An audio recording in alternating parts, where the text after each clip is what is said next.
Everyone, this is Kelly from The Truth of Story, and we are going to be looking at the Roots of Asia Tarot. Now, from what I understand, this is out of print in English, but Quilfin was able to, or aka Annika, was able to get this. You can get it in German. And it's so gorgeous, and the death card on here is so stunning that I had to have it as soon as I saw it. And so this is called The Roots of Asia by Amnart Klenprachar and Thorn Buniwan. Oh, probably slaughtering that. There is a quote on the back by Buddha, which says, okay, I popped this in the translator, so it's not going to be, you know, I will see how well Google does. But I've heard this quote by Buddha, so I could have looked it up probably in one of my books or something, just Googled it. But I'm just going off this exact translation. It says, do not believe anything because a sage has said it. Do not believe anything because all believe it. Do not believe anything because it is written. Do not believe anything because it is considered sacred. Do not believe anything because someone else believes it. Only believe what you yourself knows to be true. And that is a wonderful thing to live by. Because that, you know, for me, you know, I studied Buddhism for a long time and consider myself for a Buddhist for a very long time. And what I really learned is it kind of sums up with that idea of the Buddha saying, you know, he's just a finger pointing at the moon. We have to come up with what it is that we believe in ourselves. And so I think that that's a really powerful message. And this, yeah, that quote on the back of this box, I think, hints to quite a powerful experience. So, obviously, this is in a box. It's actually quite a sturdy box. You know, it's very well held together, at least. It comes with a nice size book. Obviously, it doesn't really do me any good because it's all in German.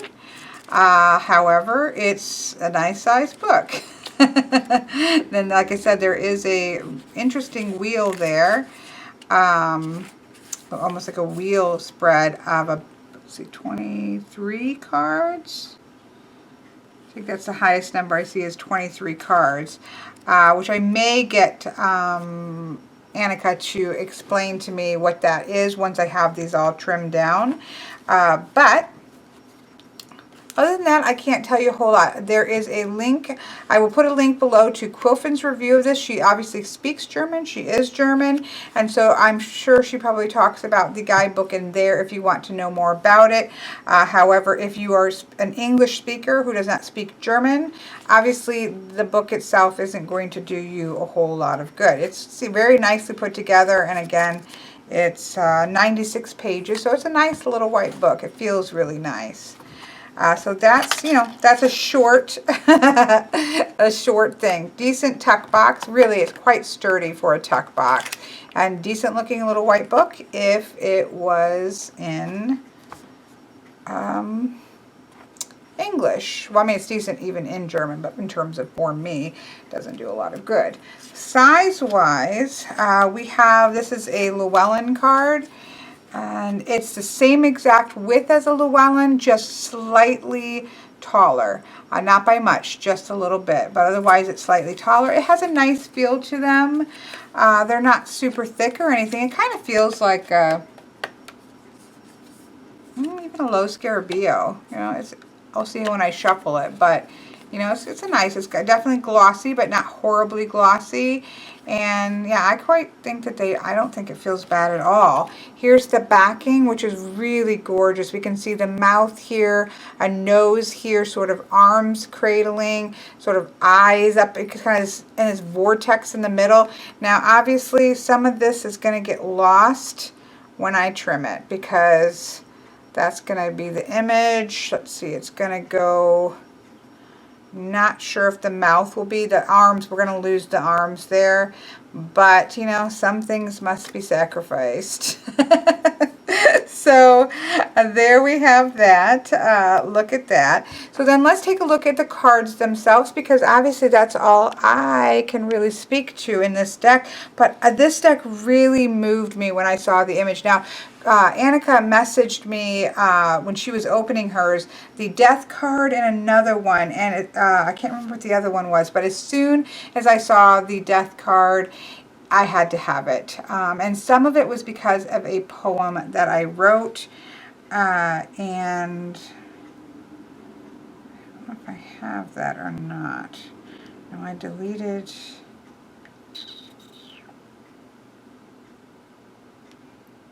I'll have to try to find that. Maybe I'll put it in the description box below.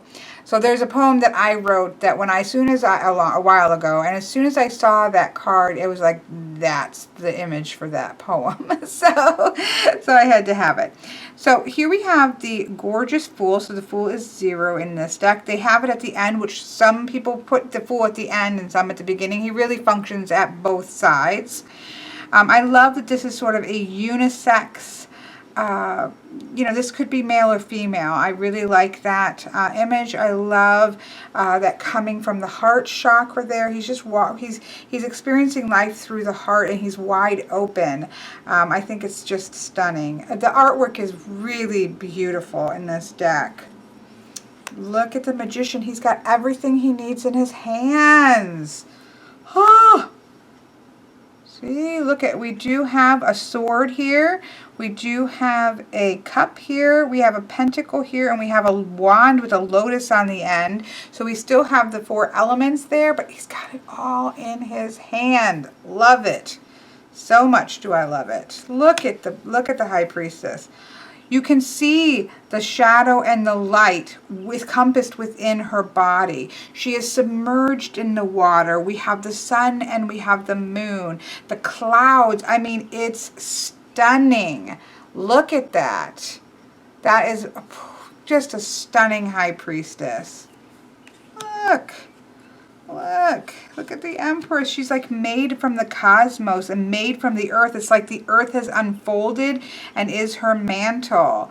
We have a lion suckling as well as a deer-like creature here suckling. So we have both of them. We have her arms holding them both, the predator and the, you know, sort of what would be the prey or what would be the herbivore kind of creature. It's just gorgeous. It's gorgeous. Look at that.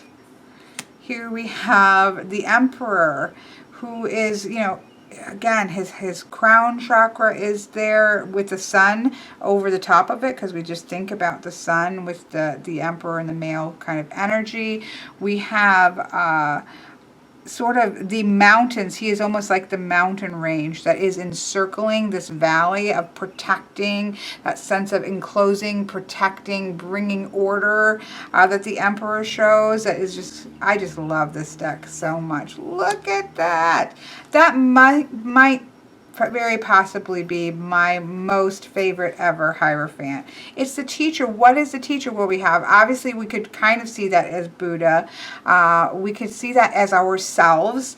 We can see it in the Lotus. The Lotus for me is one of my biggest teachers. It is the muck and the mire and the in-between on the stem and the branches and the flower and the sunlight. It's all of the above that makes a life and that teaches us about life.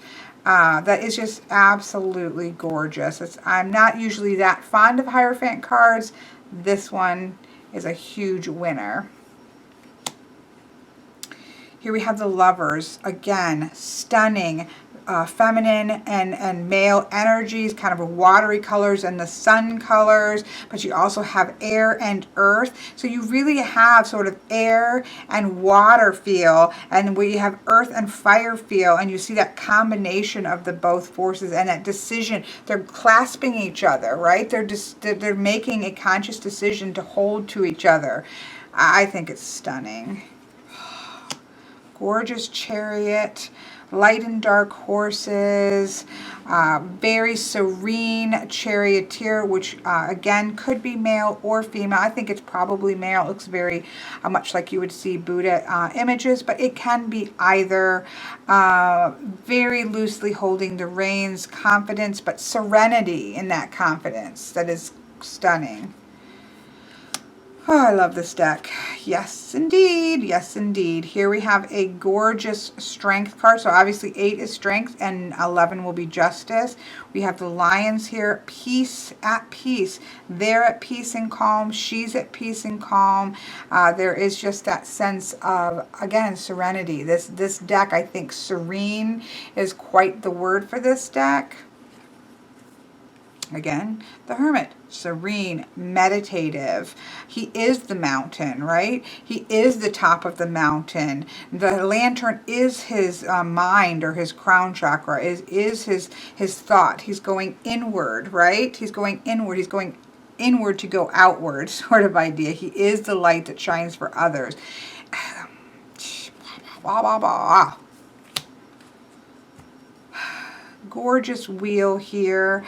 I'm assuming these are, okay, I checked with Annika, but she said that the guidebook didn't say, but what I thought these were prayer beads. And she said the guidebook didn't say, but then she saw on Eclectic or somewhere else that it did talk about Bodhi tree prayer beads. So of course that made me think of my own prayer beads, and this gorgeous head of Buddha box that holds a puzzle box that holds a quartz, or I'm sorry, rose quartz heart that was gifted to me by Miss Stone and made me cry. However, yeah, so I thought, oh, why didn't I have that at the beginning? So, yeah, so I think that those, that makes sense to me that those would be prayer beads. Which I think is quite interesting concept for the wheel then, just because there is that sense of, it's almost as if we are, this is sort of the solution to the wheel, right?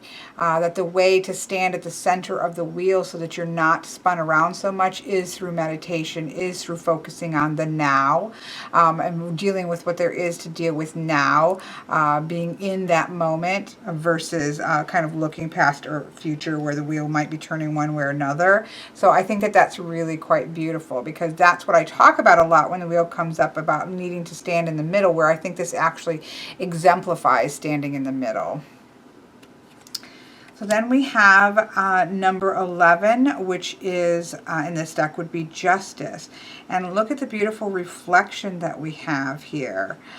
We get a bit of sense of the scales right here, which are really a reversal of sort of this, the nose and the eyes here, but when you reverse it, we can see almost that sense of the scales that are there. So that's quite interesting look, because that creates the scales in sense in being reversed. So that, see, when you flip them over, you can see the scales, although they do reflect the eyes. So it really does take it out of an object and into the mind. Like, this is a mental thing. The Justice card is all, and her eyes are closed, or at least you're dropped in that relaxed meditative state that you try to go into with meditating. And but it really, to me, speaks of the fact that the real scales, the real justice, the real delving into the truth comes from the mind and not like a physical thing. So it's gorgeous. Here we have the Hanged Man. Again, it really has a reflection here on how much these cards are about our inner state, right? This is really about inward things much more so than outward things, and I think that's really powerful to see there. I like the sun and the moon, the Hanged Man with this, the kind of halo. Sorry, Isabel got anxious about somebody moving garbage cans. But it's just a beautiful gain. It's a perspective change. There's a knowledge gained here, and it just really bespeaks that. This is the card that says I must have this deck. And if you look in the description box below, I should have the poem that I wrote. But look, it's this woman shape, a female Mother Earth shape. And we have her knees up as if giving birth. We have the skyline here. We have the tree that's growing from the heart. So it's that death and that rebirth all in one. It's just stunning. Absolutely stunning card. I mean, I just cannot even tell you how much I love that card. It's just gorgeous.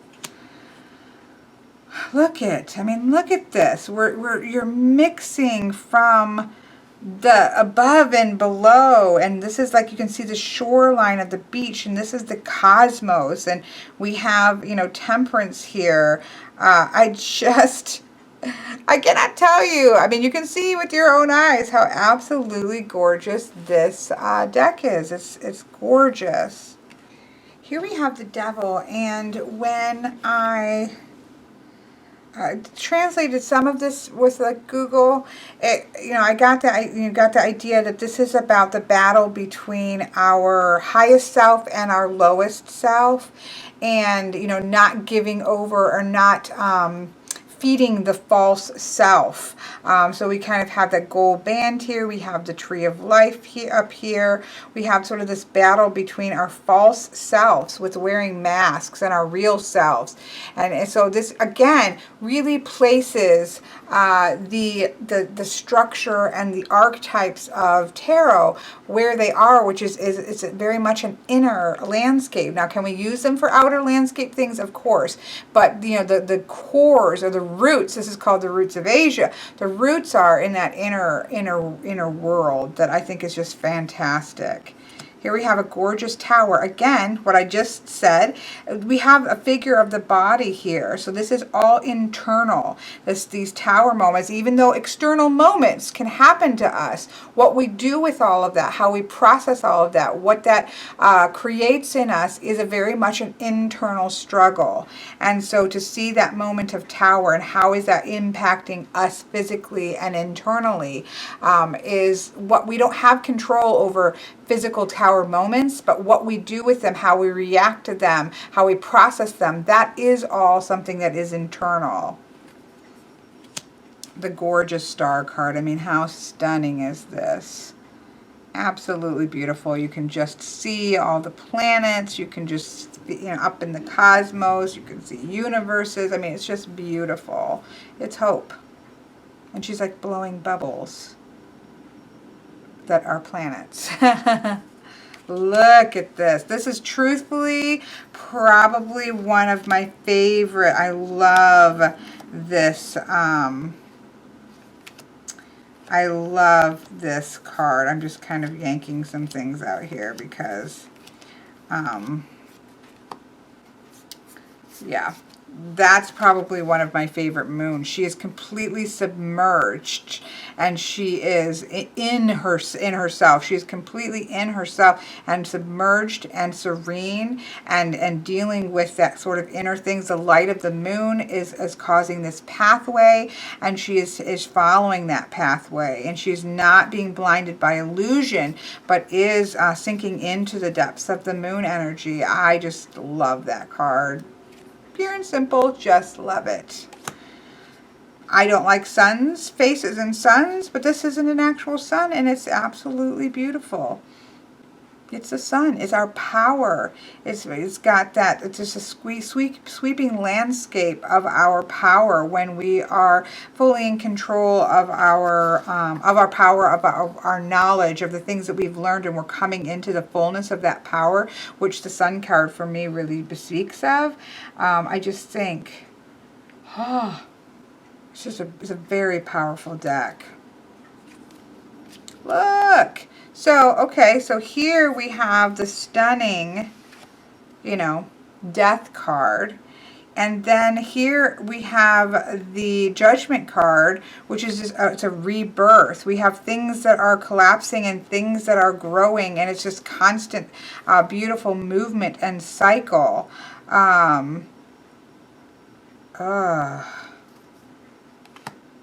Yeah, I'm going to have to do some translating of the books because just a little that I Googled or I translated with the Devil card just makes me want to be able to read the whole thing. At least of the major arcanas.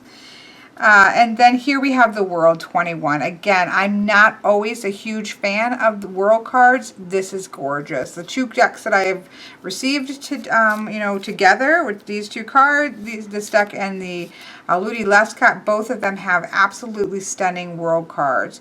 We have just, I mean, I don't really, it's just gorgeous. Okay. All right, so they're all beautiful. There is not a single card in here that I do not love. These four are probably close to being my favorites. That is a stunning High Priestess, stunning Hierophant, stunning Moon card, stunning Death card. These are high up there and some of my favorites for these particular cards. So yeah, but there's not a single card in here that I don't love. That doesn't always happen now, does it? Now, let's take, I don't know if these kind of relate to each other at all. So let me see. Cups there, and then the coins or the earth. Look at that elephant. 2 coins. Look at the elephants. Oh, I'm going to have to send these to Patrick and say, see, elephants are the earth. He said they were of water. Okay, so here we have, I mean, look at, they're gorgeous. There's lots of golds and blue tones in this deck. Although there's green and everything, but those tend to, you know, kind of really stand out. Those kind of blues and golds really do stand out beautifully. And you can see that. You really can't see the separate elements yet, but you can certainly see that, you know, it really works together in a gorgeous way. So here we have the Ace of Swords. Look at the Two of Swords. Mental. Look at that.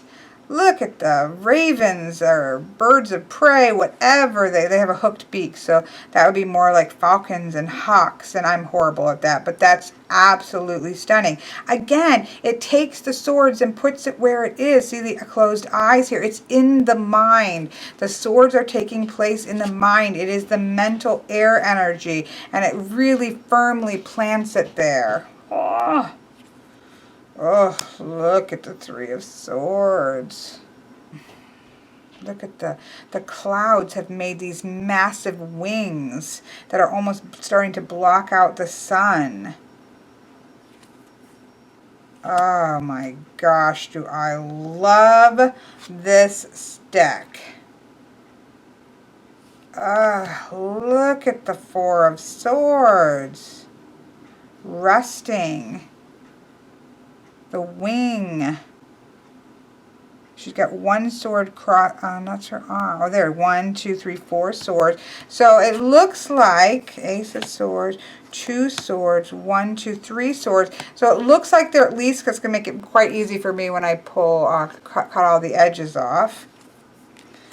5 of Swords. Again, air. Birds, combativeness, we have frenzy going on here. We have 1, 2, 3, 4, 5 swords right there. 6 of Swords. Oh my gosh. I mean, truthfully, look at that. Have you seen a more gorgeous? We still have a boat. We still have going off. Look at the seagull and the oar and the clashing here and the movement away. Seriously.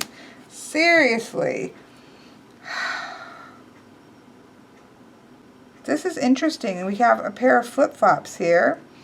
We have 1, 2, 3, 4, 5, 6, 7 swords here. It's about taking a risk, stepping out into the universe, I guess. This is quite interesting.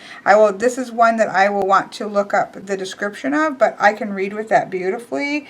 It's because for me, the Seven of Swords is about assessing risk and being willing to take a risk if it's going to be fruitful. Now, if it is a risk that is going to be destructive, then you have to rethink that.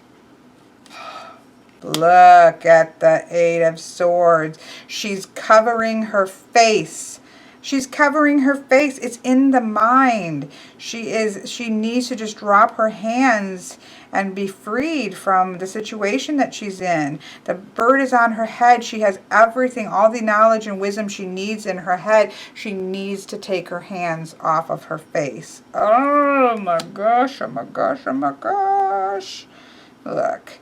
Ten of Swords. You get the point across without having to have anything bloody laying on the ground.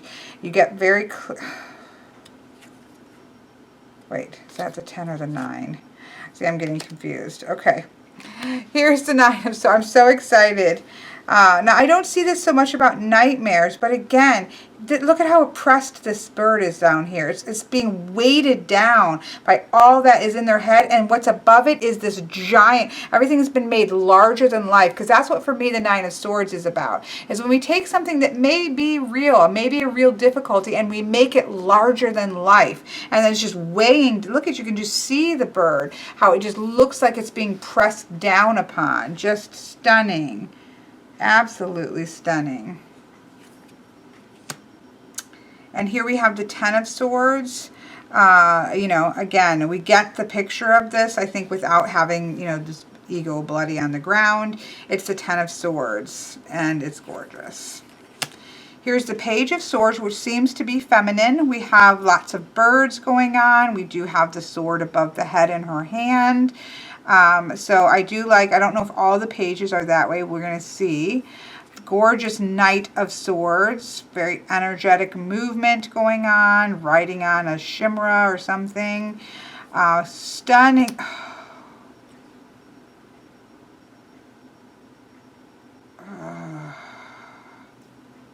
Look at that Queen of Swords. Look at the tree.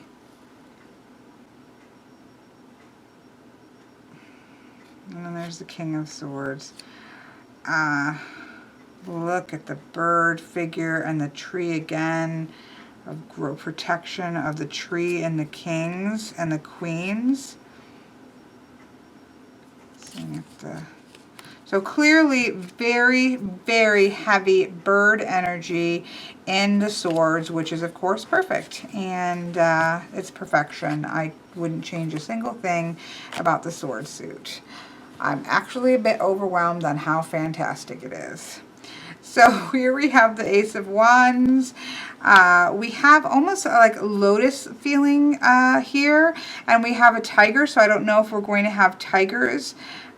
We have, you know, standing between the two wands, as we often see with the Two of Wands.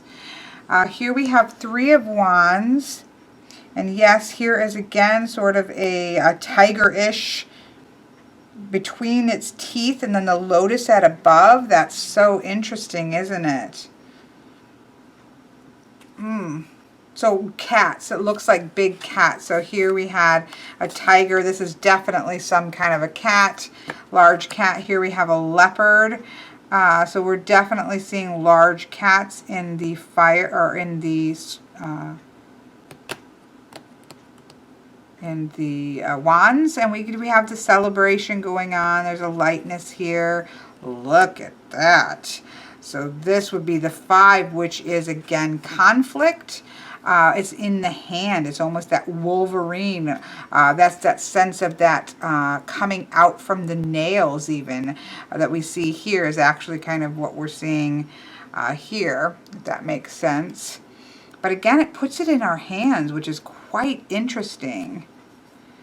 Here we have the Six of Wands, which is about his very regal standing. This is about recognition. But look, we have sort of you can feel the Buddha here, and he's got the light in his hands. And we have done this regal tiger or lion that is right here. But look at the person's actually fading in. So again, I think how we want to use hope and motivation and recognition. I'll be interested to read this one as well. How do they come at this from that sort of serene inner landscape sense? Gorgeous. Seven of Wands. Look at the tigers. We've got some chameleons and other creatures all right here, but we can see this leopard first and foremost, if I can speak. You know, that's determination. You got all these things sort of coming at him, but he's just holding steady. He's not looking combative or anything. He's just holding. Here we have the 8 of Wands. Oops, I think that's the 8. Now I'm getting, yeah, there's this movement. There's lots of energy that's going on here. You can see it. I'm not sure if you can see it, but you can see it even in the painting. So all the wands aren't going in one direction, but there is a energy going on there. There's a movement here that's going on, and it's actually kind of propelling this person, or this mental state, this creative energy that's being propelled, and you want to take advantage of that frenetic, almost creative, transformative energy. Here we have the 9 of Wands. So he's, again, very serenely holding his ground. We've got that crossed wand here. You're not going to pass. I'm going to hold here. I've been through a lot of battles, but I am ready to take on the next battle. Look at the 10. Almost trapped here. You think about like catching an animal with all these things kind of pinning him at his neck. So there's a sort of a pinned sense, even here and above and below, that sort of pinning the things down sort of feeling here. But he doesn't look like he's over. He's going to make a step forward. He's going to keep moving forward. He still looks very determined, which is what I feel with the 10 of Wands. So again, we have the Page as a female, and we can see the big cat here.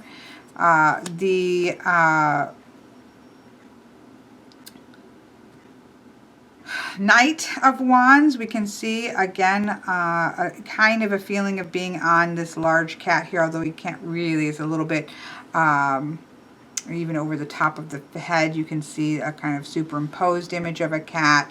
But we definitely get the sense of movement and fire here. We have the Queen of Wands, very powerful. And the King of Wands, even looking even more serene than the Queen of Wands. She looks very powerful. I love the doorway over here with the King of Wands. Is there a tree in the King and the Queen? No, I loved that tree in the Swords King and Queen. I didn't know if that would show up in all the Kings and Queens. This is a stunning Ace of Cups, let's just say. We already looked at it, but I don't think we really paused to say, can you get a more beautiful Ace of Cups? I don't think it's possible. Look at that.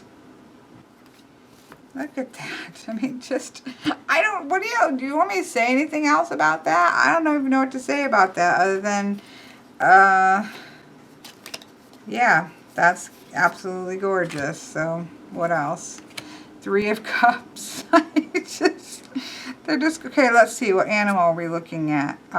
They look kind of watery here. We have some fish going on here, a turtle I see, maybe some seals. So we definitely have some water creatures going on here in the 3 of Cups.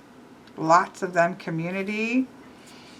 We have, this is quite interesting. Here we have the 4 of Cups. I quite look at the serene face there.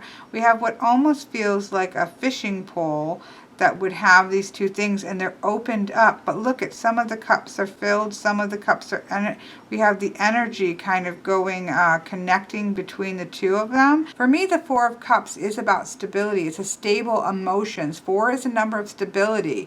I know people use it for dissatisfaction. I don't really read it that way. If it goes stagnant, it can go that direction. But in upright, you know, the 4s for me is all about stability and balance, and so here that works for how I read it. I'll be curious to see if it has anything else that it says. So we definitely have these like bowls here that are almost like coconut shells in half, or you know, some type of wooden seed or nut that has been split in half. That's quite gorgeous. So here we have the Five of Cups, which is generally about sorrow. We can see the two are still connected to the mind, whereas the three have gone off and have are drifting away. So it's like holding on to what you have and letting go of what needs to be let go of after you've done your grieving process. But this, again, it's very much a sense of serenity here.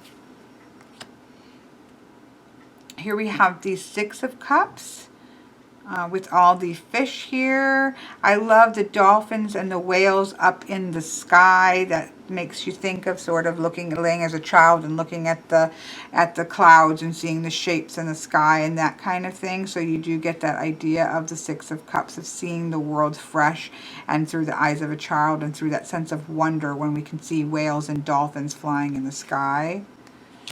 Here we have the Seven of Cups, which is generally about choice. And you can see all the things. It's got the tumbling cups, and we have all the things that could be around it. But look, she's looking away from that. We need to clear our mind from the sense of illusions that are going on and get ourselves figuring out where we want to go and what we need to make, what choices we need to make. This is quite similar. Here we have the Eight of Cups. The Eight of Cups is a going away, and we can moving off. We have all these kind of going in one direction. These feel a little more pip-like, although that to me works. This one, he's going off on a new, but it's very much internally, right? His eyes are closed. This is another one that I would want to read, because some of them feel a little bit pip-like. Which I don't mind because I just then use numerology, but I'm just out of pure curiosity of what they're doing with them. It'll be curious to see what they have to say. And so here we have the Nine of Cups. You know, we've got all these upright bowls. We've got so much here. We've got the pouring in and coming downward. And, you know, then that leads us to that sort of 10. Again, very pip-like, but you have that sense of abundance that is there. So that's quite interesting. That we do. It has in some ways a feeling of like the Heindel Tarot, but I think with even in some ways even more information being given in the cards themselves. So then we have the Page of Waters, again, sea creatures here. We have, that's interesting. So here we have the Knight, reading a kind of riding on sort of a fantastical horse made out of sea creatures. Here we have, look at this gorgeous mermaid, Queen of Cups. Look at how beautiful she is. I mean, you could just spend so much time in each of these cards seeing what's going on. The Shao Palace here, her just made out of sea creatures, the stars in her hair. There's just so much kind of rolling off into rivers. There's so much to watch there. And then a very serene King of Cups. Lots of shells, lots of fish. You know, gorgeousness. Oops, these are one. Oh well, I'll find them again. Here we have now the Pentacles, which have sort of, I see monkey and an elephant, maybe more jungle creatures. Gorgeous elephant balancing.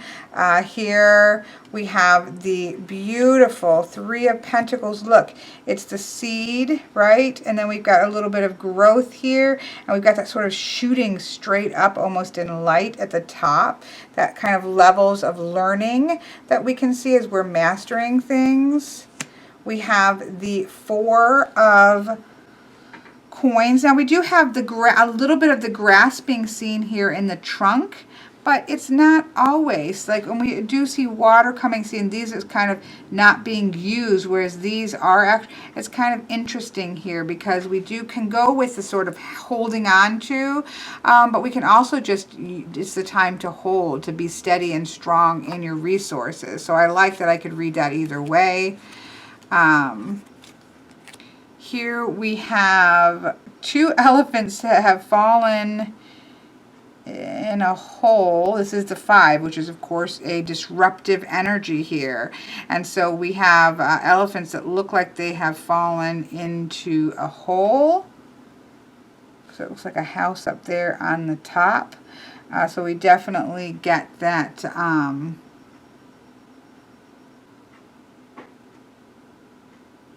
disrupted energy of the 5 here. Here we have the 6 of coins. Little elephants. I love that the coins have seeds in them. And I think that when I set with these a little bit longer, or when I'm actually reading, because this is almost, you still get the scale feel. It's that giving and receiving. We've got holding this kind of fruit out in front of these. Some have been given, they've been given of these, and because they've been given, the seeds have started to grow.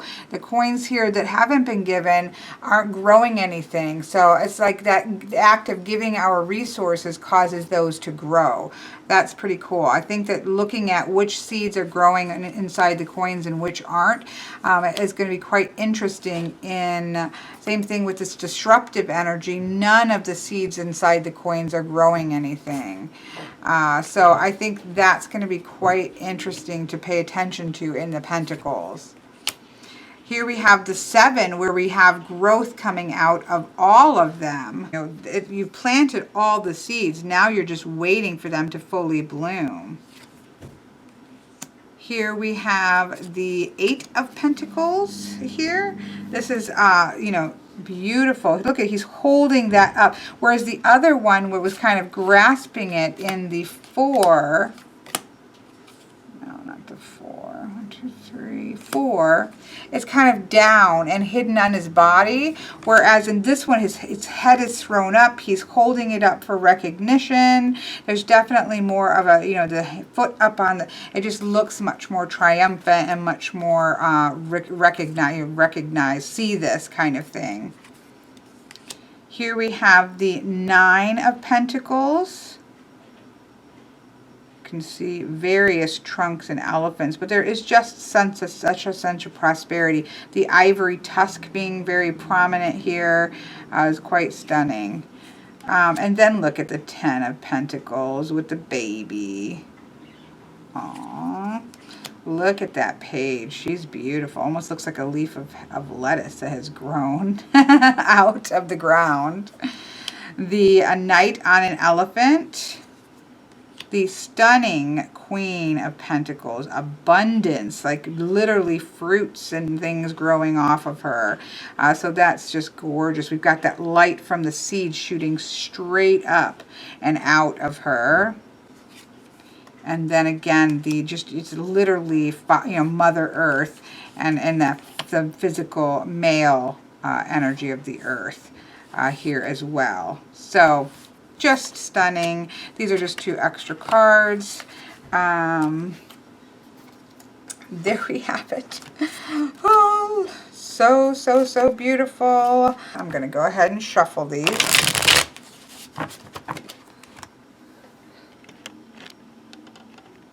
And just so you can see, they shuffle really well. This is actually quite beautiful cardstock. About perfect to me. I like this type of, I have something else, this AGM Mueller, I think my Thoughts deck that I like the cardstock on, but this shuffles really lovely. We'll see how it shuffles after I trim it, which I am about ready to do, and then I will come back and show it to you trimmed, as well as, and then I'll do a reading with it after I do that. Okay, I wanted to show you what I've done trimming-wise with a pair of scissors, a mess, and this corner rounder, which does 3mm, 5mm, and 8mm corners. I'm doing the 5mm corners on this deck. So I have trimmed it. You can see that you definitely lose the arms, the folded hands at the bottom of the deck, but you know, that's, for me, it's just a sacrifice that will have to be done. I'm okay with that. I really don't like the lime green so much, and it's not even in English, so it's not like it's really helping me all that much. So size wise, you can see it's, you know, greatly reduced. Oh, it's so hard to tell. Here you go. It's greatly reduced in size. Let's see, here's a standard Llewellyn size. So you can see here, it's quite a bit smaller now. I also went ahead and did the sides in sort of a matte gold that I did with, I mean, it's got a little shimmer to it, but it's fairly matte and stunning. I did it on the edges of my Deste cards.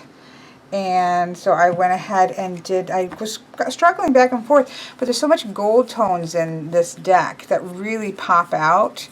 That in the backs there's so much gold too that I think it really ends up working quite well. I'm really happy with it. Let me just show you a few of these.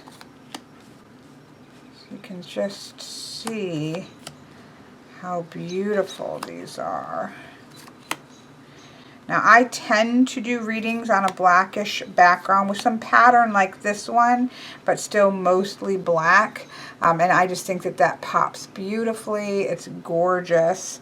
So you can see there are 4 trimmed cards versus 4. And it's all preference. Now to somebody else might look at this and say, ugh, you know, I'll put it in the middle. I greatly prefer the borders on them. And so that's great for you. Everybody, you know, again, this is, I might have thought about it more with English, but actually probably not. With this deck, I felt pretty sure before I even got it that my intention was to trim off all the borders, just because I'm not fond of the mint green. Now, okay, I am back and I have this completely trimmed and edged.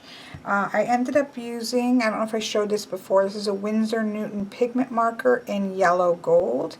And so that is what I used it for. I also started to do, finally, my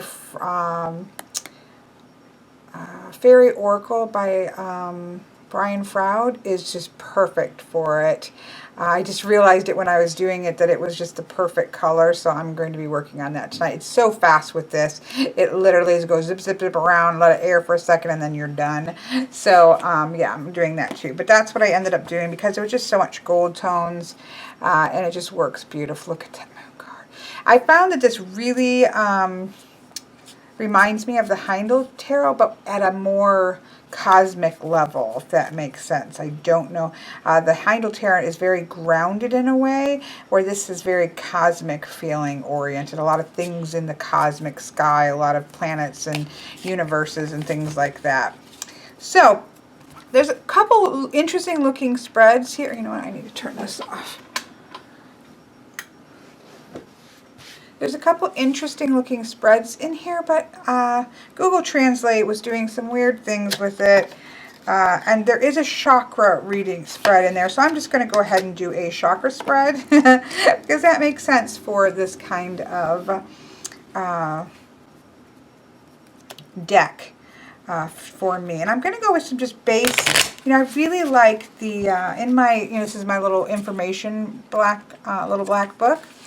And for the chakras, I really like, I pay attention to the elements when it is there. And then also with sound, light, and thought added to for 3 of them.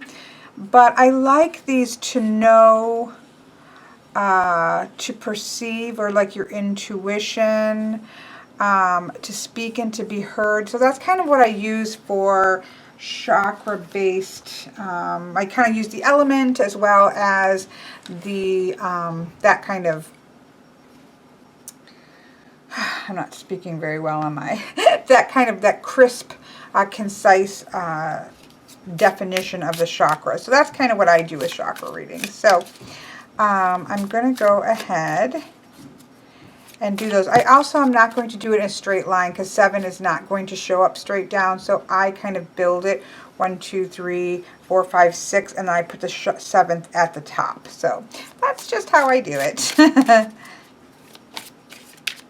I think this may be one that I really use with chakra readings. I can see this being a beautiful deck for that.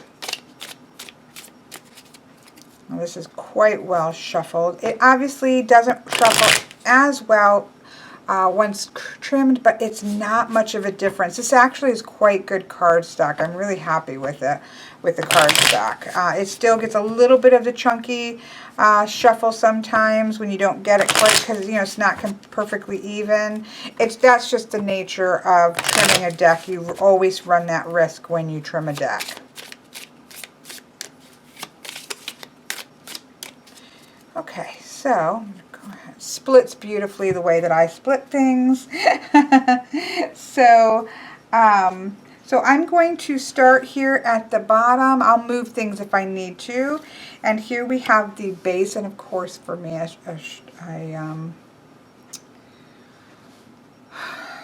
brain dead, a sword would show up, the Ace of Swords. So here we have the base, the sacral. Oh, I love that card. Then we have the solar plexus, and I need to turn my phone off. Of course, it's one of the cards that I really want to look up, so I may pause and look that up. Then we have the heart chakra. How do I like to go there. I go 1, 2, 3, 4, 5, 6, and then 7 at the top. That's my MO here. So. And what I usually do, let me see here, and these are nice and small, which is going to make them nice, so I will pull those, my stones out in a minute. So here we have the heart chakra, then we have the throat chakra, and then we have the brow, and then up here at the top, we will put the crown. Move Mr. Raven over. We'll have the crown chakra there. I do have a chakral stone set here, as well as I keep my Shivalunga. Is that how you would say that? I keep my Shivalunga with my chakra stones because apparently it actually can activate all of them.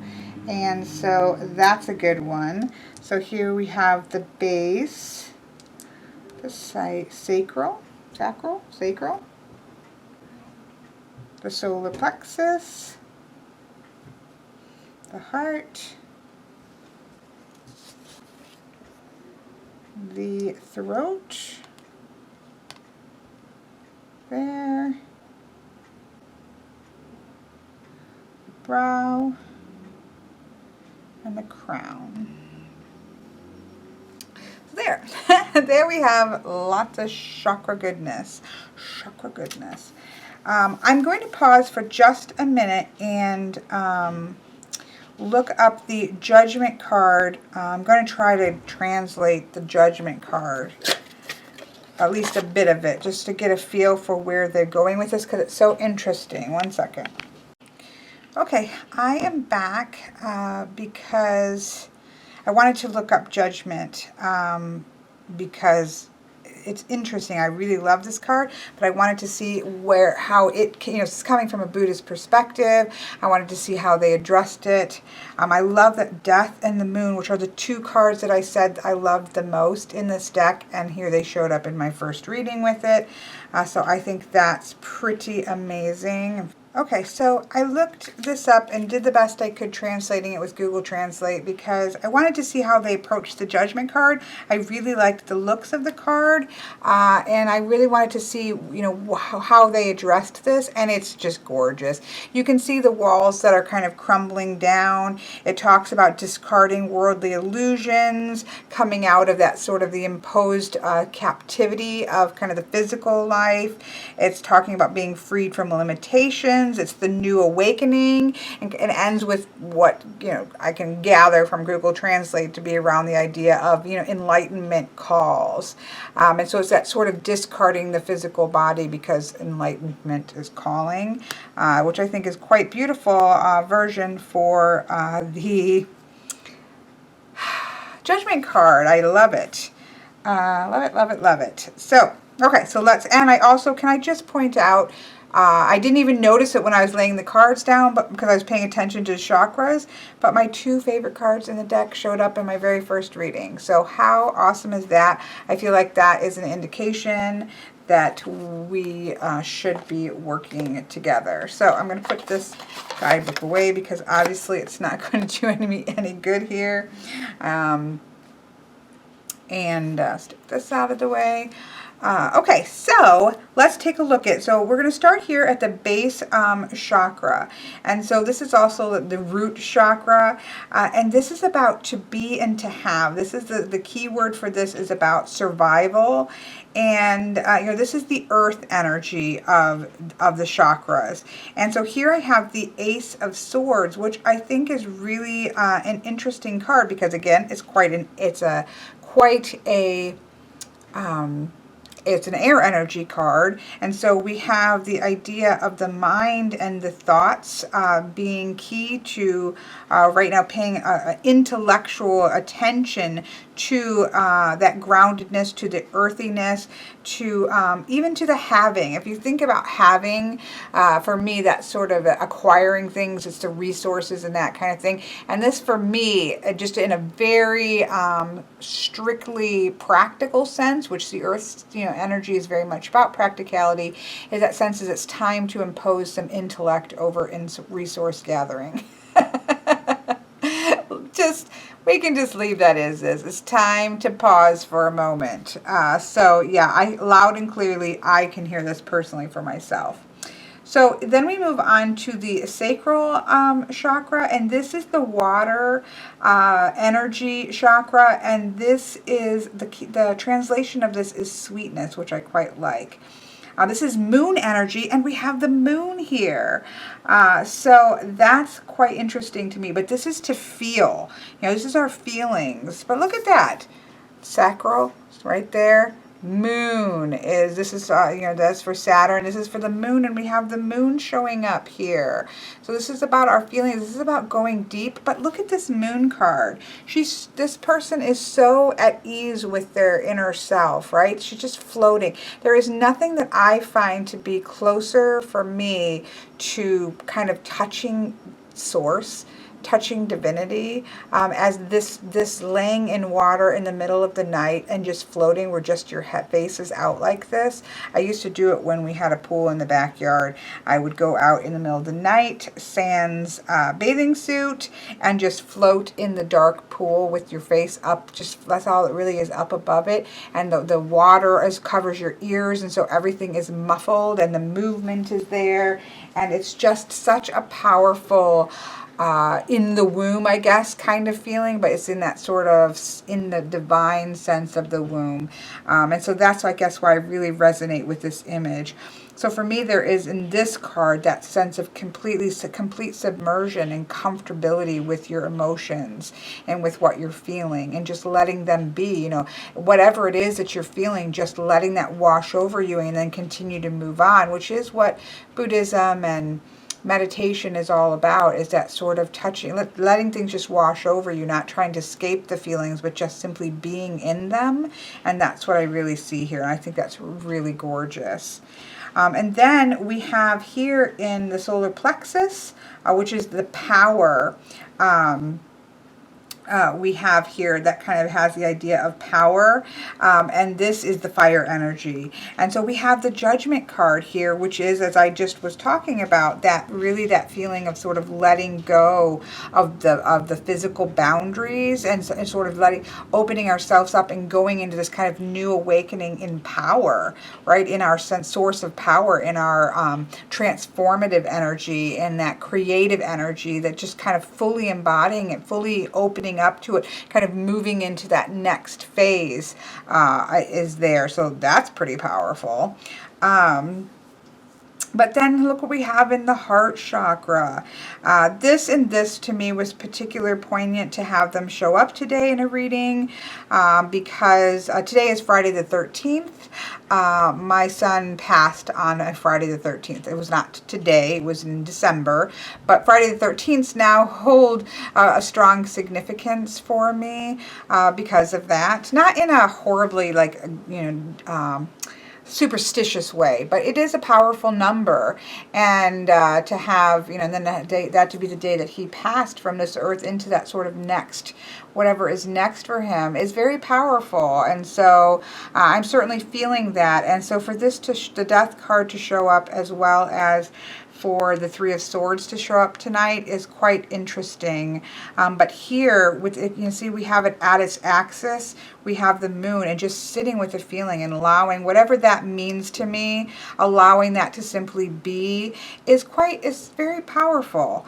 This is a very powerful reading, and some of it I will, you know, personally go into further myself. I know I've said that in the last couple because that's what's happened, but what are you going to do? But this is in the heart chakra, and so this is about our connections, right? The thing is to love and to be loved.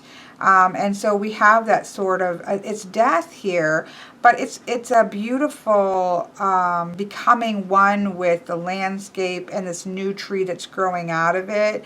It's very powerful. I know there was a comment I know on Instagram that it's kind of a bland death card, but I don't think that, for me it's not, because I don't think that death has to be, you know, black horses and skeletons and scythes and things of that nature. That sometimes that death is simply a movement from, you know, one moment of breath, and then that moment never doesn't pick up again, except for it picks up again somewhere else in another existence, and becoming this, just to me, is beautiful. It's very beautiful and very powerful, and it to be in my heart chakra on today is extremely powerful. We will leave that go.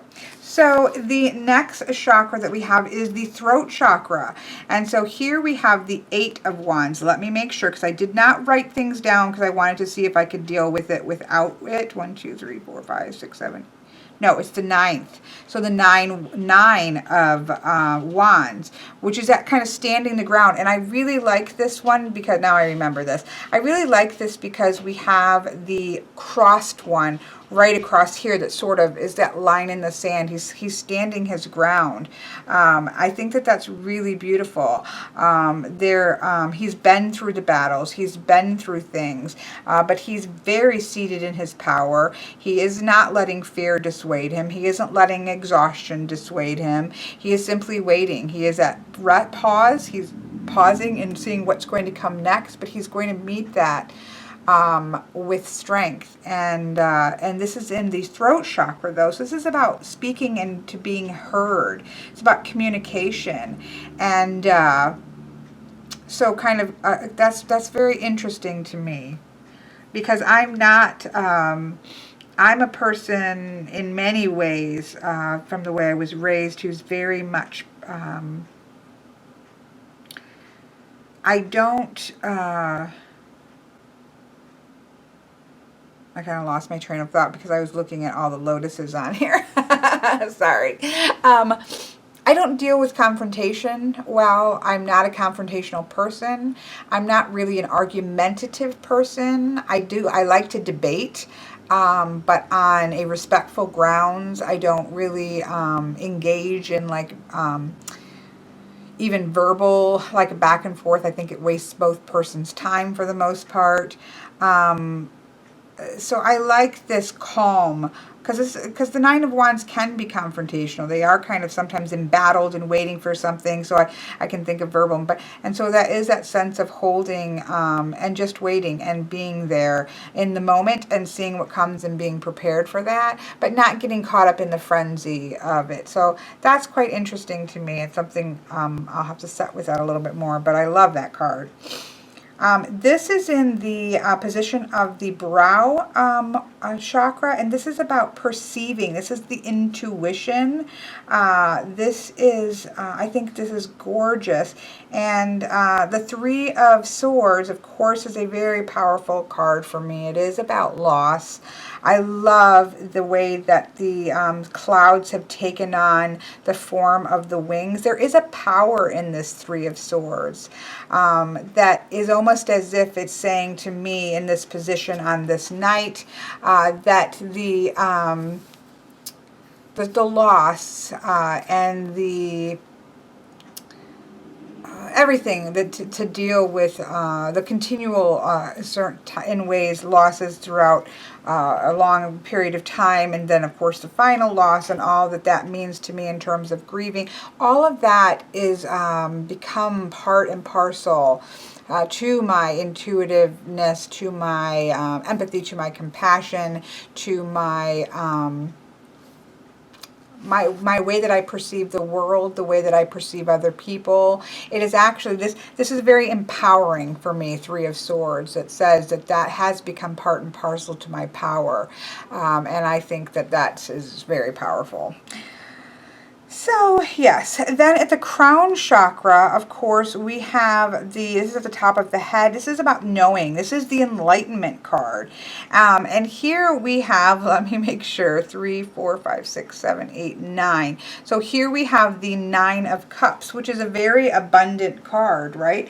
That is the card, I wish I could, this is kind of a pip-like card, which I actually quite like, but this is a happiness card. But it is a happiness card. As you can see, it's coming, flowing downward, and then it's going to fill all those bowls. So there is a sense here of shared happiness, I think is the 2 words for the Fountain Tarot. I really like those kind of 2-word snippets that come with the Fountain Tarot, and so that has that kind of idea of that really works well, I think, with this particular card. I'm sorry, I'm being very, this is a very powerful reading for me. I'm kind of being distracted by the reading and by my brain skipping around. I wanted to okay, I'm back and centered. So yes, I quite like this. I love, because again, it's very pip-like in a way, and yet we can see that spilling down, and then it's going to spread out, and it's going to fill all the other cups. So there is that sense of sharing.